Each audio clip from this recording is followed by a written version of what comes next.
হয়ে গেল সাগরদিঘিতে ধিক্কার ও প্রতিবাদ মিছিল। কেন্দ্র সরকারের অমানবিক নিত্য প্রয়োজনীয় ওষুধের মূল্যবৃদ্ধির প্রতিবাদে এই ধিক্কার মিছিল।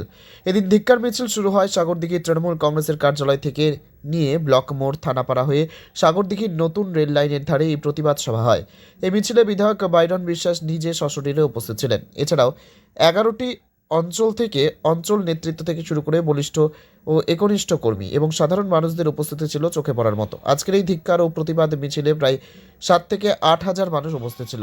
জঙ্গিপুর থেকে তরিকুল শেখের রিপোর্ট, জঙ্গিপুর টিভি।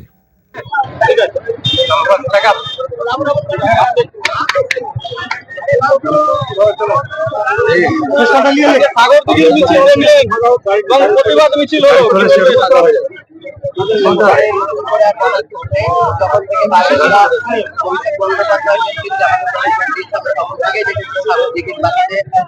আরো শক্তিশালী হয়েছে এবং পরস্পর পরস্পর একটার পর একটা প্রোগ্রাম দল যা প্রোগ্রাম দেয় রাজ্য থেকে যা প্রোগ্রাম আছে বাইরনটা করা হয়েছে তা ভালোভাবে পালন করে।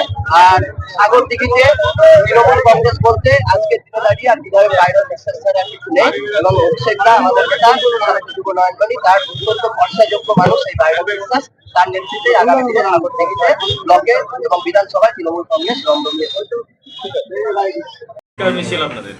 আজকে মূলত আমাদের রাজ্যের নির্দেশ ছিল 4-5 তারিখ 2 দিন আমাদের ধিক্কার মিছিল, বিক্ষোভ মিছিল।